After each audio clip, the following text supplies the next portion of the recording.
Halo Sobat Cendekia sekalian, apa kabar semuanya? Pada kesempatan kali ini, kita akan kembali mengupas tuntas peluang investasi di obligasi korporasi atau obligasi yang diterbitkan oleh perusahaan. Nah, untuk video ini kita akan membahas obligasi berkelanjutan kelima dari Medco Energi Internasional tahap kedua yang dirilis tahun 2024 ini. Nah, sebelum saya membahas lebih lanjut, saya ingin memberikan disclaimer dulu ya. Seperti biasa bahwa video ini hanya merupakan panduan awal bagi para investor termasuk sobat cendekia sekalian yang tertarik untuk berinvestasi di produk obligasi korporasi, terutama dari perusahaan yang telah akan dibahas pada video ini. Segala keputusan beli jual produk investasi pasar modal apapun merupakan keputusan pribadi masing-masing investor secara murni dan mutlak. Kami tidak bertanggung jawab atas segala keuntungan dan kerugian yang dapat diterima oleh investor pengambil keputusan tersebut. Sudah jelas ya Sobat Cendekia sekalian, bahwa video ini itu bukan merupakan ajakan jual atau beli, tetapi merupakan sebuah video edukasi. Nanti perkara Sobat Cendekia itu mau invest beneran atau hanya sekedar menambah pengetahuan tentang obligasi korporasi, saya kembalikan kepada Sobat Cendekia sekalian. Oke, jadi jenis obligasi yang diterbitkan oleh Medco Energi Internasional itu hanya satu jenis, yaitu obligasi berkelanjutan. Atau kita mungkin lebih sering menyebutnya sebagai obligasi konvensional atau obligasi yang non-syariah. Seperti itu. Nah, untuk indikasi jadwal penerbitannya, termasuk juga kita kapan bisa mulai membelinya, ya. Berikut adalah jadwal yang sudah ditetapkan, ya. Dan ini jadwal ini saya ambil dari prospektus dari penawaran obligasi ini. Jadi masa penawaran awalnya sebenarnya sudah sejak 21 Desember 2023 yang lalu sampai dengan 12 Januari 2024. Ini lumayan panjang ya, tidak seperti obligasi korporasi yang sebelum-sebelumnya sudah saya bahas di sini. Ya, karena pada dasarnya kita sudah ada kepotong libur ya, libur Nataru, terus kemudian mungkin minggu-minggu awal mungkin ada apa namanya aktivitas operasional, aktivitas bisnis itu masih belum berjalan secara full. Biasanya pada minggu kedua Januari baru semuanya pada mulai ada mood untuk bekerja seperti biasa. Mungkin itu ya yang menyebabkan kenapa kok masa penaruhan awalnya lama sekali ya. Terus kemudian perkiraan tanggal verbal efektif dari OJK itu tanggal 31 Januari 2024. Ya ini juga agak lama ya. Terus kemudian perkiraan masa penawaran umumnya sendiri itu sebenarnya 1 sampai 2 Februari. Namun kalau saya ini ya, kalau saya apa namanya, saya sarankan sih memang sebaiknya yang tertarik untuk membeli obligasi ini itu ikut di masa penawaran awal. Ya, takutnya kalau misalnya banyak yang mau beli, terus kemudian kita nggak kebagian, ya kan? Sehingga lebih baik kita masuk masa penawaran awal, siapa tahu ya uang yang kita komitmenkan itu bisa teralokasikan semua untuk kita ya karena di sini ada indikasi tanggal penjatahan dan indikasi tanggal pengembalian uang pemesanan. Artinya sudah ada antisipasi bahwa kemungkinan oversubscribe atau kebanyakan demand dibandingkan supply, makanya harus dijatah.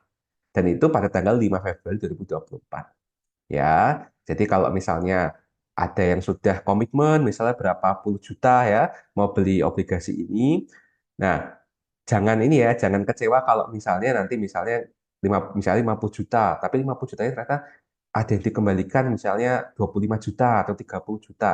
Ya, itu jangan kecewa ya, karena memang kalau obligasi itu ditawarkan kemudian oversubscribe ya, atau misalnya sangat laris, mau nggak mau harus dijatah ya, biar semuanya kebagian. Begitu. Terus kemudian setelah ada penjatahan dan tanggal pengembalian uang pemesanan itu tentu saja didistribusikan ya. Jadi kontrak kepemilikannya itu didistribusikan secara elektronik, nanti bisa dicek juga di KSCI ya. Itu pada tanggal 7 Februari 2024 dan indikasi tanggal pencatatan di Bursa Efek Indonesia itu adalah 12 Februari 2024. Ya, seperti itu jadwal-jadwal penerbitan dari obligasi berkelanjutan 5 Medco Energi Internasional.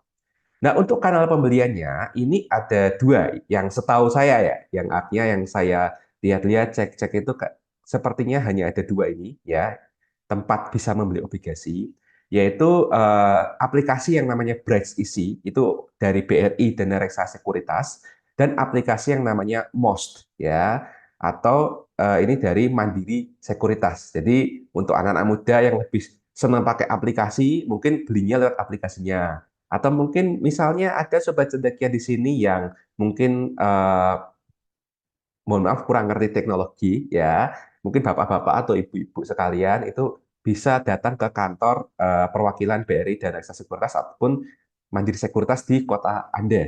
Ya, seperti itu. Atau langsung aja nanti kontak saja ya, cari kontak saja BRI dan Reksa Sekuritas dan Mandiri Sekuritas nanti bisa dibantu oleh orang-orang di sana. Ya, sekali lagi saya mau disclaimer lagi ya bahwa saya tuh nggak punya afiliasi. Saya tidak punya afiliasi terkait dengan dua perusahaan ini. Ya, saya hanya memaparkan bahwa ini bisa dibeli di sini, tapi saya sendiri juga tidak dapat apa-apalah dari mereka karena saya bikin video ini. Saya nggak dapat apa-apa ya. Nah, tapi seenggaknya untuk pro dan kontranya mirip ya. Jadi dari kontranya sendiri sebenarnya ada fee pembelian ya.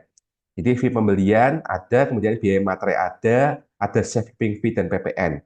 Ya, tapi ini data tahun 2023. Saya nggak tahu ya apakah nanti yang Brad isi atau MOS mungkin ada perubahan fee pembelian, saya juga tidak tahu.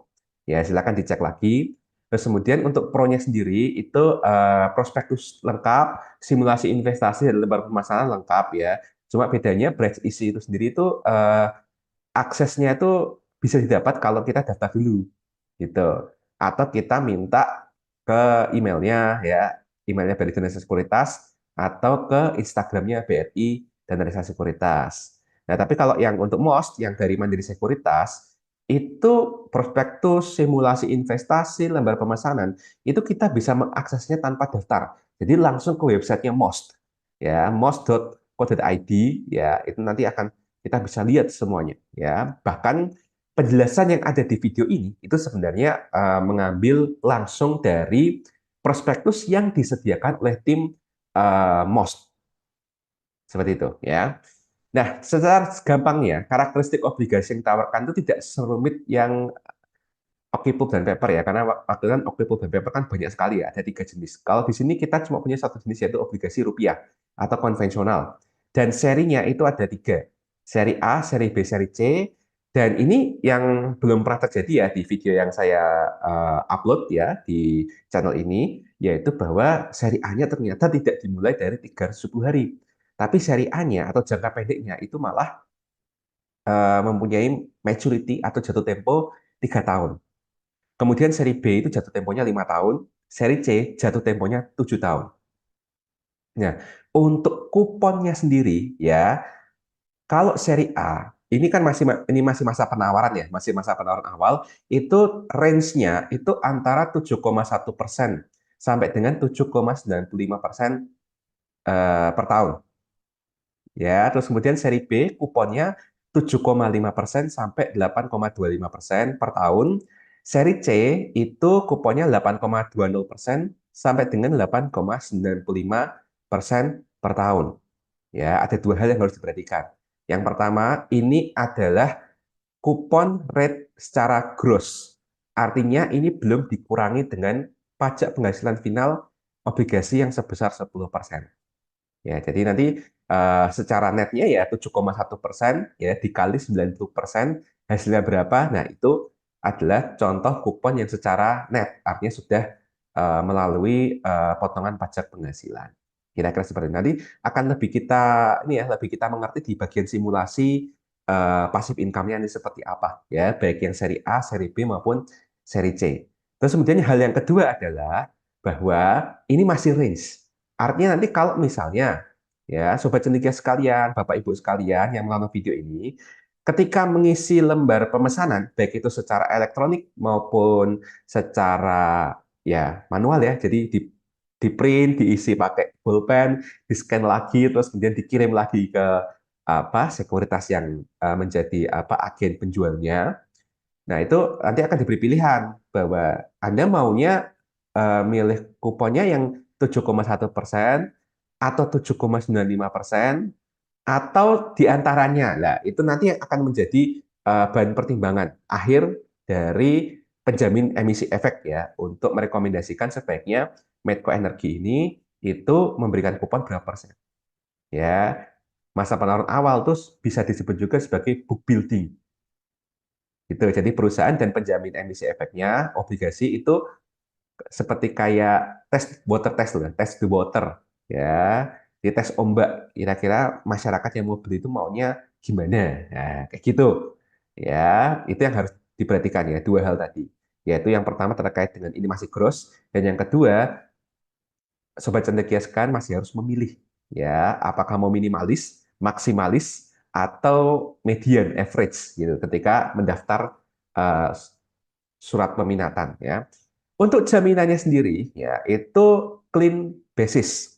Jadi jaminannya bukan aset perusahaan yang telah atau sedang dijadikan jaminan untuk keperluan utang ya atau keperluan obligasi yang sebelum-sebelumnya. Seperti itu. Secara gampangnya begitu. Kemudian untuk kredit ratingnya ya itu adalah ID double A minus. Ini dari PT Pevindo.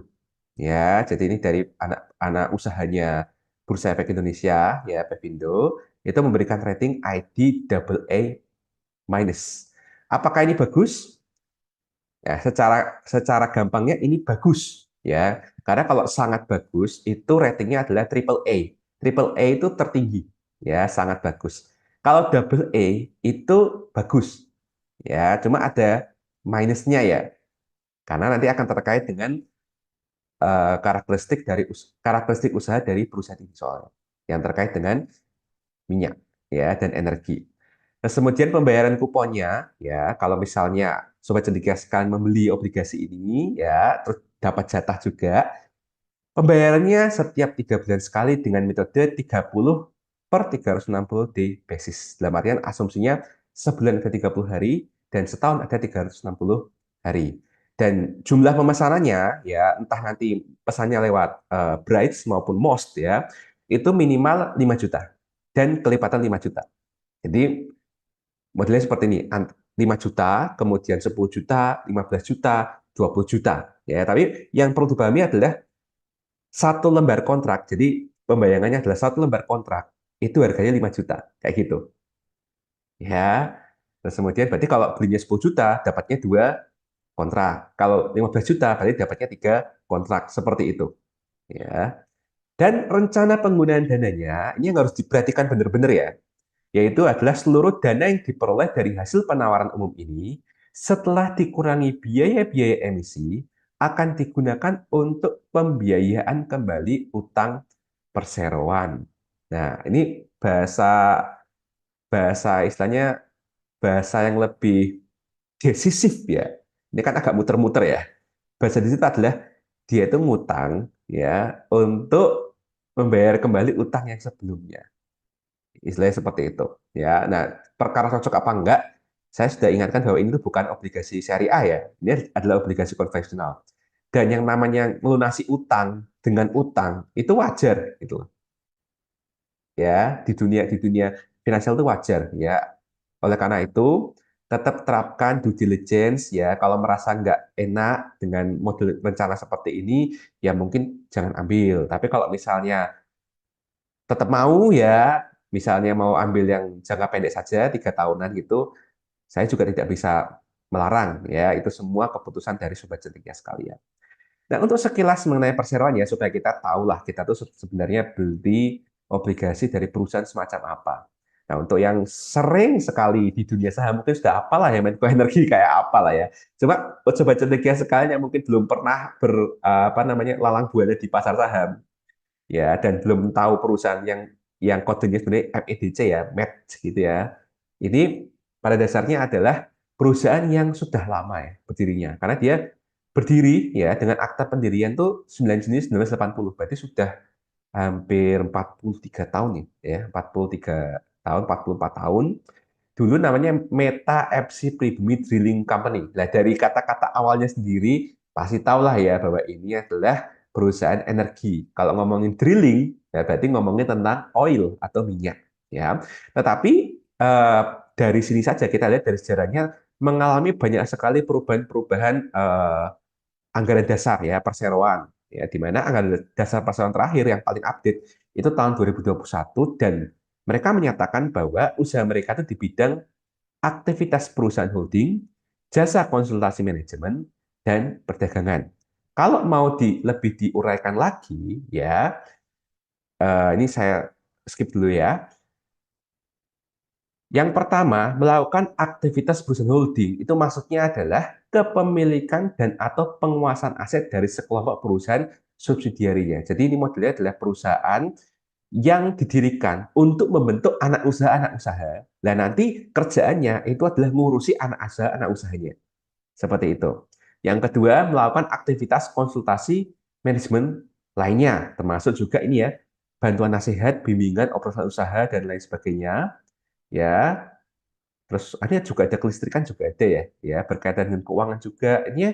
Ini manajemen keseluruhan sih ya, konsultasi manajemen keseluruhan. Ini juga sama ya.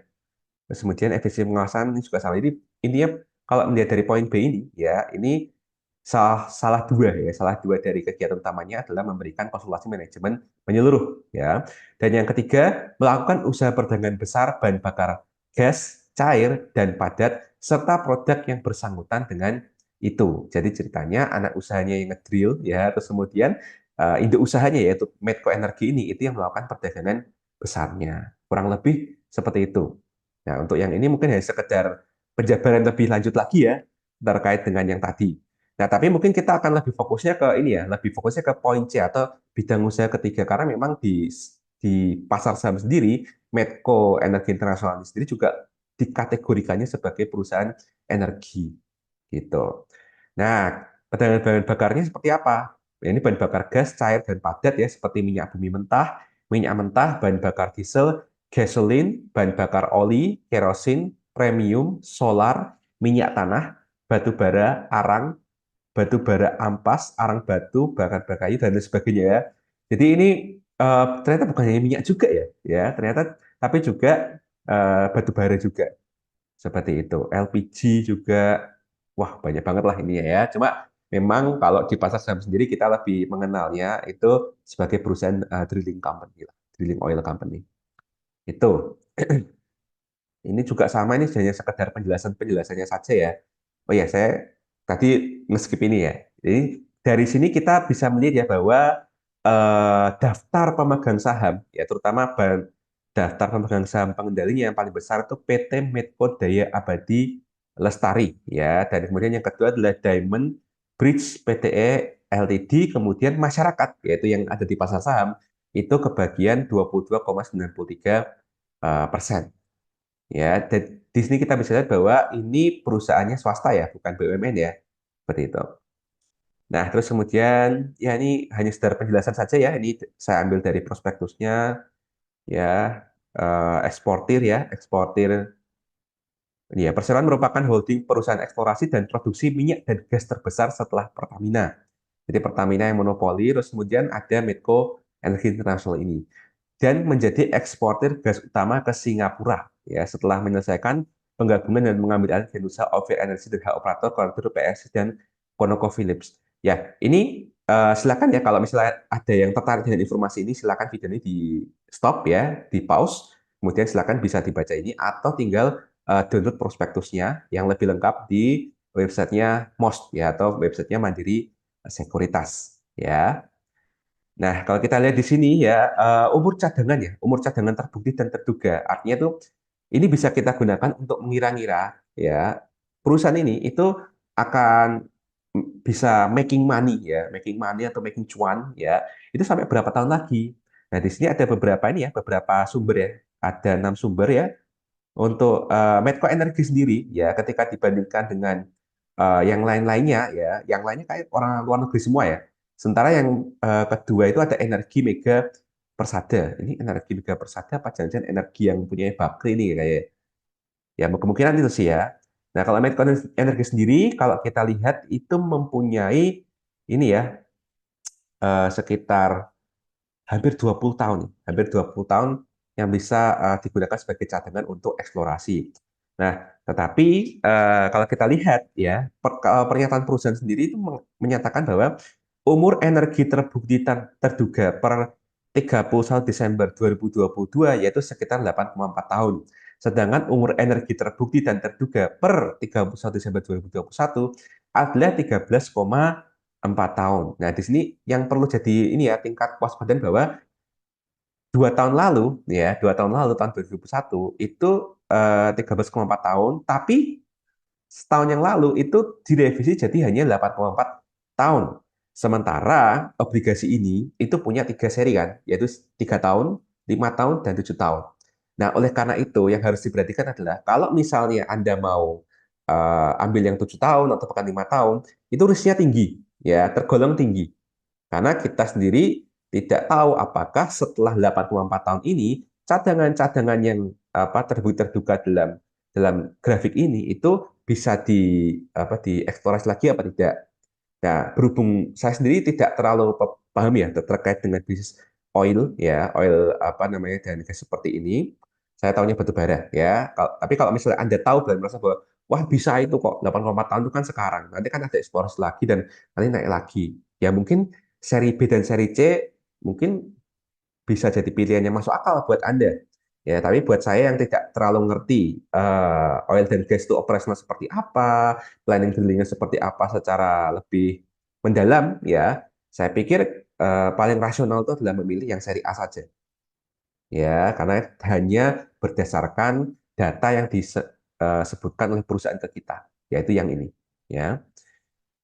Oke, ini terkait dengan ya, akuisisi dan lain sebagainya ini bisa dibaca juga ya. Jadi intinya perusahaan itu aktif lah ya, mengakuisisi, produksi, kemudian juga kontrak penjualannya itu kemana ya. Dan ini apa namanya bagian dari kegiatan usaha dan operasional perusahaan. Terus kemudian ini juga kalau saya bilang ini klaim ya, ini klaim dari perusahaan. Yang pertama adalah perusahaan mengklaim bahwa tidak terdapat sifat musiman dari kegiatan usaha perseroan. Nah, ini sendiri saya sendiri merasa bahwa ini pernyataannya kurang lengkap ya, kurang jelas. Karena begini, kalau ngomongin sifat musiman, mungkin yang dimaksud perusahaan ya itu adalah demand-nya, ya demand-nya dalam artian ya namanya energi ya dari oil, gas ya maupun batu bara itu ya mau nggak mau kita nggak bisa ngomong bahwa wah ini bakalan mati bentar lagi nggak bisa.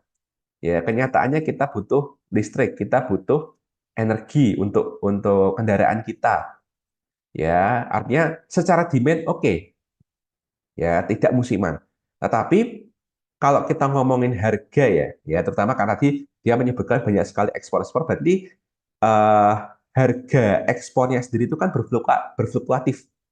Ya, pasar internasional, terutama komoditas-komoditas energi, minyak, gas, dan batu bara, apapun jenis produknya atau kalorinya, ya itu kan berfluktuasi.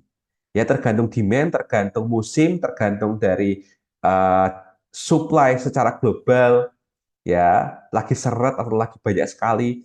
Nah, itu kan siklikal musiman, ya. Jadi yang harus diketahui oleh sobat jendika sekalian itu bahwa demand-nya tidak musiman, gitu loh. Demand-nya akan selalu ada, tetapi harga dari komoditasnya itu bisa siklikal, ya, atau bahkan memang sifatnya siklikal. Oleh karena itu, kalau misalnya harga jualnya siklikal, nah bisa saja labanya perusahaan juga siklikal. Itu bisa mempengaruhi kemampuan pembayaran utang dan juga bunga utang, termasuk ketika memberikan kita kupon dan memberikan kita pengembalian dari dana yang kita investasikan ke perusahaan ini. Nah, nanti kita lihat ya, rasio likuiditas dan rasio kredit atau rasio solvabilitas dari perusahaan ini terkait dengan pernyataan ini. Terus kemudian tidak terdapat kegiatan usaha perseroan sehubungan dengan modal kerja yang menimbulkan resiko khusus. Sekali lagi ini klaim ya. Kemudian, oke ini cuma sekedar kapitalisasi aja sih ya. Ini bisa dicek juga di pasar saham kok. Oke, selama tahun berakhir tanggal 31 Desember 2002 dan 2001, perseroan secara berturut-turut membuka total penjualan minyak dan gas sebesar 2.190 juta US dollar dan 1.160. Ini kayak pamer ya istilahnya. Karena yang dia pamerkan itu adalah total penjualannya aja. Tetapi dia tidak ngomong tentang laba bersih atau EBITDA-nya. Atau bahkan ya nanti di EBITDA di sini. Jadi secara penjualan itu naik gitu loh ya. 2 kali lipat lah naiknya. Ya, tetapi kalau kita lihat, ini kan penjualan. Nah, penjualan dikurangi biaya-biaya apa akan menjadi yang namanya EBITDA, earning before interest tax, depreciation and amortization.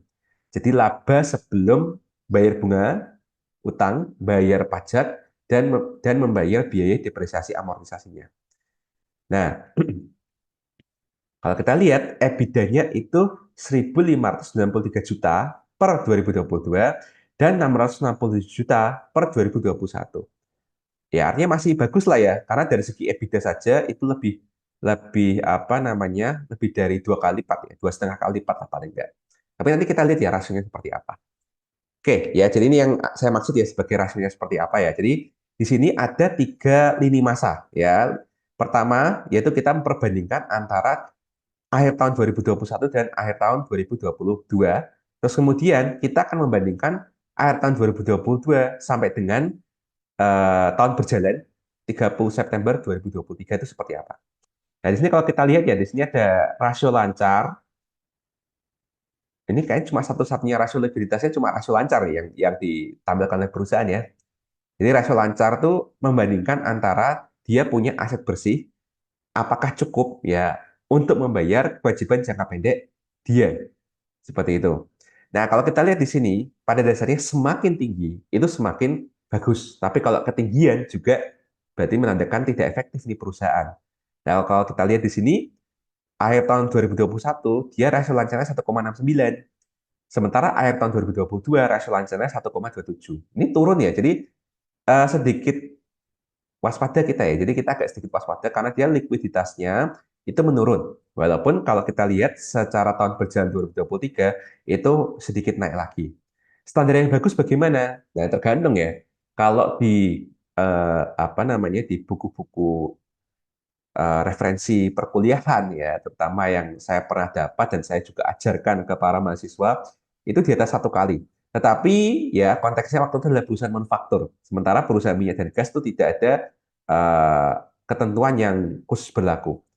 Tetapi kalau kita mengacu pada standar minimal likuiditas yang bagus, kalau di dalam hal praktisi ataupun melakukan valuasi, itu harusnya di atas 2 kali. Jadi ya kita bisa bilang ini mepet lah ya. Agak mepet lah. Bagus tapi nggak bagus-bagus amat ya. Cuma ya kalau kita ngomongin obligasi, kita tuh harus ngomongin tentang rasio solvabilitas. Nah, rasio solvabilitas itu yang ini ya, semacam debt to equity, net debt to equity ratio, kemudian liabilitas banding ekuitas, liabilitas banding aset. Nah, ini 4 ini sebenarnya merupakan yang utama ya. Plus ini sih sebenarnya interest coverage ratio. Ya, ini yang harus kita perhatikan kalau kita sebagai investor obligasi. Nah, coba ini debt to equity, perbandingan antara utang bunga berbunga. Ya, jadi di sini ada 4 rasio, berarti ini saya mengasumsikan perusahaan itu kalau kasih data, itu membedakan bahwa ada utang yang menyebabkan bunga berbunga, dan ada yang disebut sebagai kewajiban secara keseluruhan, baik itu utang berbunga maupun utang yang tidak berbunga, seperti itu.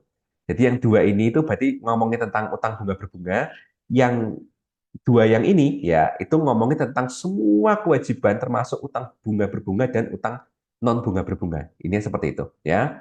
Nah, kalau ngomong tentang utang bunga berbunga dibandingkan dengan modalnya sendiri lebih tinggi ya, dan bukan masalah jelek apa tidaknya, tapi karena memang secara nature ya, apalagi ngomongin tentang perusahaan oil ya, drilling company, oil drilling company itu lebih banyak utang daripada modal, itu sudah seperti kayak wajar sih gitu. Sudah kayak wajar aja gitu kalau banyak ngutang untuk apa aset-aset tetap yang sifatnya berat seperti itu. Makanya ya kita perhatikannya trennya saja ya. Artinya kalau misalnya trennya itu menurun berarti bagus gitu. Nah, kalau kita lihat di sini tahun 2021, tahun 2022 dan 2023 berjalan, trennya itu menurun ya.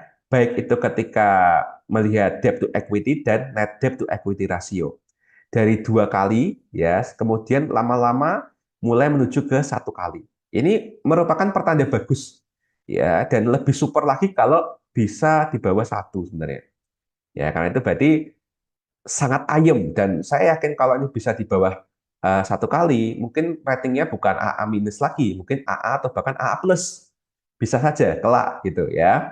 Terus kemudian kalau dibandingkan jumlah liabilitas dan jumlah ekuitas dan jumlah liabilitas terhadap jumlah aset, ya kalau ini ya lumayan ngeri ya.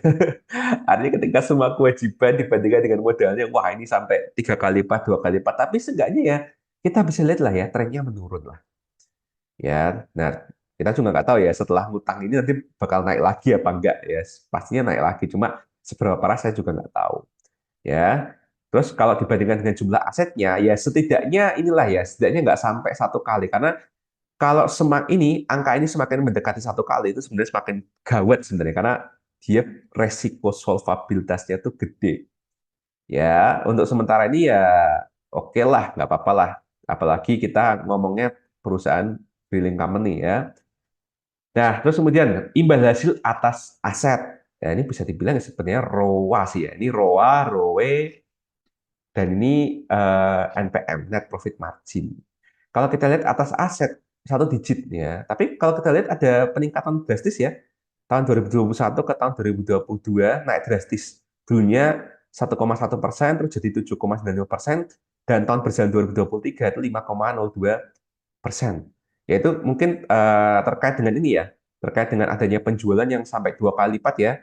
Ya karena tahun 2021 ke tahun 2022 kan peak ya. Jadi energi, jadi oil, batu bara itu kan lagi peak. Tapi kalau 2023 kan lagi mulai nyungsep ya. Nggak tahu nanti 2024 seperti apa.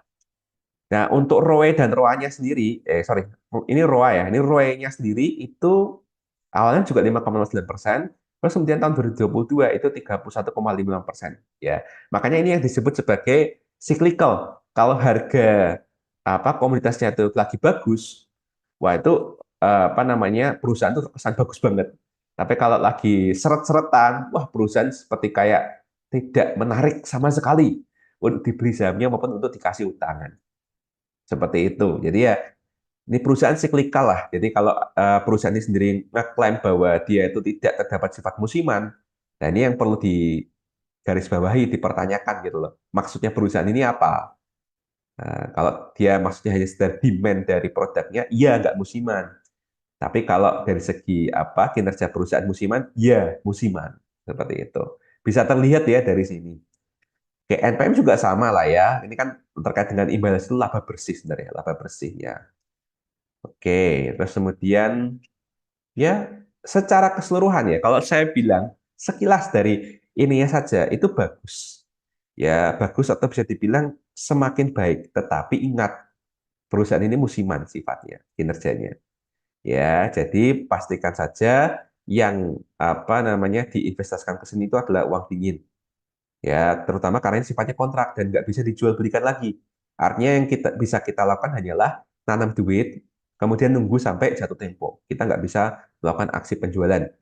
Ya, kecuali kalau misalnya sobat cerdik sekalian, Bapak Ibu sekalian, itu membelinya obligasi korporasi itu lewat reksadana pendapatan tetap. Nah, itu setiap hari itu bisa beli, bisa jual. Begitu ya. Silakan disesuaikan saja.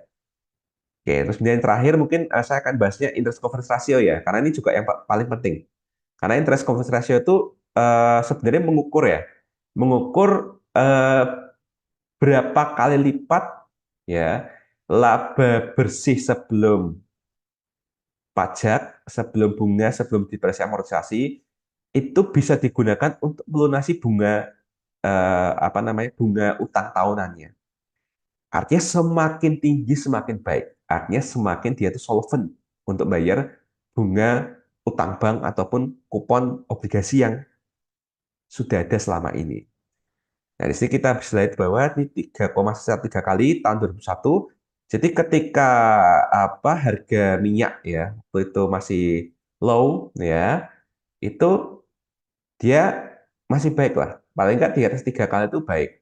Terus kemudian ketika minyak lagi booming, ya batu bara juga booming, naik nih kemampuan bayar utangnya yaitu 7,25 kali. Nah, sementara tahun berjalan ini itu masih ditutup di angka 5,42 kali. Artinya apa? Artinya ya rating double A minus itu cukup beralasan lah ya.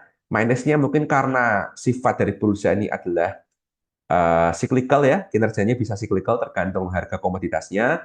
Terus kemudian tapi kemampuan perusahaan sendiri secara solvabilitas itu acceptable ya, bagus acceptable. Seperti itu ya. Oke, itu tadi yang terkait dengan ini ya, itu tadi yang terkait dengan eh, prospektus dari perusahaannya. Nah, sekarang saya akan sharing ya, sharing lagi terkait dengan simulasi investasinya itu seperti apa. Ya, jadi seri A gimana, seri B gimana, seri C gimana. Dan kita mengasumsikannya kalau kita belinya di MOST ya, jadi lewat Mandiri Sekuritas. Jadi simulasi yang ada di sini itu mengibaratkan kita itu belinya lewat Mandiri Sekuritas ya. Dan di sini minimum pembelian itu 5 juta ya. Nah, tapi di sini kita bisa ini ya, ada beberapa angka yang bisa kita ubah terutama ini ya. Nilai investasi kita maunya berapa? Oke, misalnya ada sobat cendekia sekalian ya yang mungkin ingin coba-coba lah ya punya portofolio investasi di obligasi korporasi. Ya, anggap aja seperti kayak latihan atau bagaimana. Makanya saya mampunya 5 juta aja, bisa nggak Pak? Ya bisa. Ada kan ada membeli satu kontrak. Nah, kalau misalnya ya kita lihat nilai investasinya 5 juta, di sini kita punya dua asumsi kupon. Entah nanti mana yang terpilih nanti ya ketika sudah ditetapkan oleh OJK. Nah, kemudian 7,1% dan 7,95%. Jadi kalau misalnya Sobat Cendekia menginvestasikan 5 juta, kemudian di seri seri A ya, kemudian dapat kuponnya 7,1% gross, maka cash in atau passive income setiap 3 bulan sekali itu adalah 79.721. Ya, seperti itu. Oke, ya seperti itu. Ya, tetapi karena tadi Mandiri Sekuritas itu ada fee pembelian 1%, maka yang harus kita bayar lewat Mandiri Sekuritas itu bukan 5 juta, tapi 5.050.000. Ya, pasif income-nya antara 79.000 sampai 89.000 per 3 bulan. Dan di sini ada tanggalnya langsung. Ya, jadi nanti yang di apa misalnya ikut penawaran ya, penawaran awal 5 juta ya di bulan Januari ini. Tetapi uangnya sendiri itu baru ditagihkan ke kita 7 Februari. Kemudian kita dapat kuponnya 7 Mei, 7 Agustus, 7 November, 7 Februari, 7 Mei lagi, dan sampai dengan 7 Februari 2027. Berarti ada 12 kali pembayaran kupon kalau kita di seri A. Seperti itu. Kalau misalnya saya maunya 100 juta, bisa nggak Pak?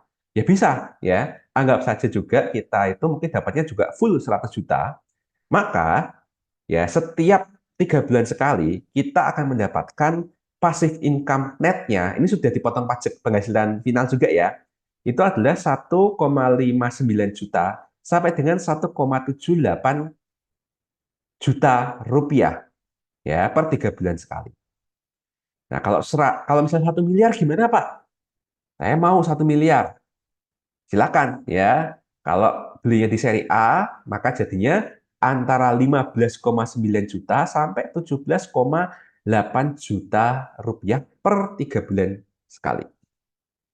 Seperti itu. Dan kupon ini biasanya itu dibayarkan langsung masuk ke rekening tabungan bank yang terdaftarkan pada saat mengisi lembar peminatan. Seperti itu. Ya. Ini contoh untuk seri A yang 3 tahun ya jangka waktunya. Kalau yang 5 tahun bagaimana Pak? Ada nggak? Ada ya di sini ya. Kalau untuk yang 5 tahun berarti pembayaran kuponnya sampai 20 kali ya. Dan karena kuponnya sendiri range-nya juga berbeda, yaitu lebih tinggi, maka bacaan pasif income-nya juga semakin tinggi. Begitu juga yang seri C 7 tahun. Ya, karena kuponnya sudah bukan 7 lagi ya, tapi 8,2 sampai 8,95%, ya, makanya di sini kita bisa lihat juga bahwa potensi pasif income-nya setiap 3 bulan sekali juga makin besar ya secara kupon bersih dan jangka waktu atau berapa kali pembagian kuponnya juga lebih banyak. yaitu 28 kali plus pelunasannya. Seperti itu. Nah, untuk file ini sebenarnya bisa didapatkan langsung di websitenya Mandiri Sekuritas. Tetapi apabila Bapak Ibu atau Sobat Cendekia sekalian pengen dapat juga langsung filenya, nanti akan saya sampaikan juga ya link downloadnya di kolom keterangan video ini. Atau mungkin saya akan pin di kolom komentar teratas di video ini nantinya. Nanti bisa download Excel-nya sendiri, terus bisa diutak-atik angkanya sendiri. Ya, seperti itu. Oke, mungkin itu sendiri yang bisa saya bagikan ya untuk para sobat cerdas sekalian, untuk Bapak Ibu sekalian ya, yang tertarik untuk melakukan investasi di instrumen investasi pendapatan tetap, tapi yang sedikit berisiko, yaitu obligasi korporasi, alias memberi utangan kepada perusahaan, bukan kepada negara. Jadi sebaiknya Sobat Cendekia sekalian harus pahami resikonya ya. Karena kalau misalnya kita ngutang perusahaan, berarti kita harus ngerti perusahaan itu resikonya apa saja.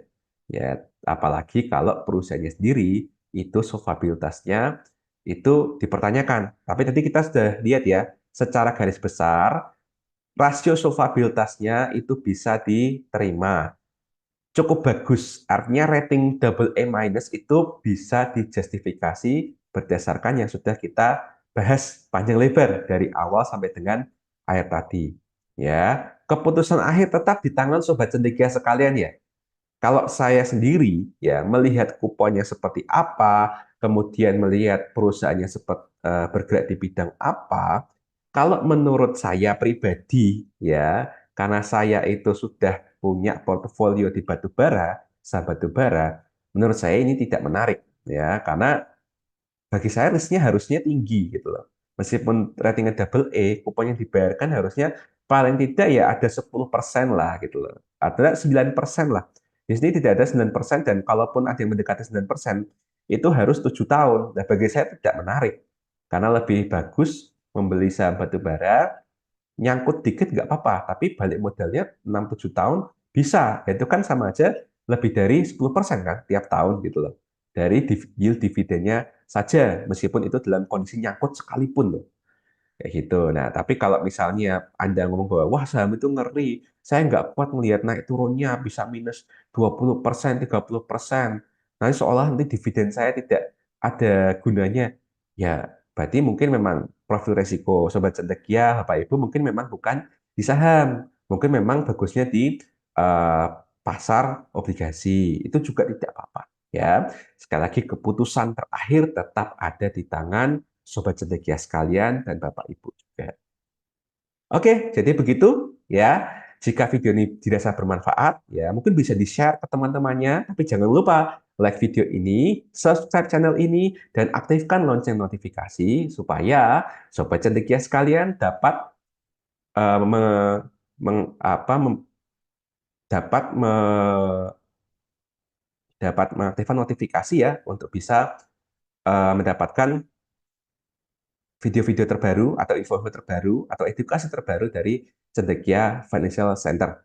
Ya, jadi akhir kata, terima kasih banyak sudah menonton video ini. Saya tutup video ini sampai di sini dan kita akan bertemu lagi di pemaparan investasi obligasi korporasi yang lainnya. Cerdas keuanganmu, merdeka finansialmu. Sampai jumpa.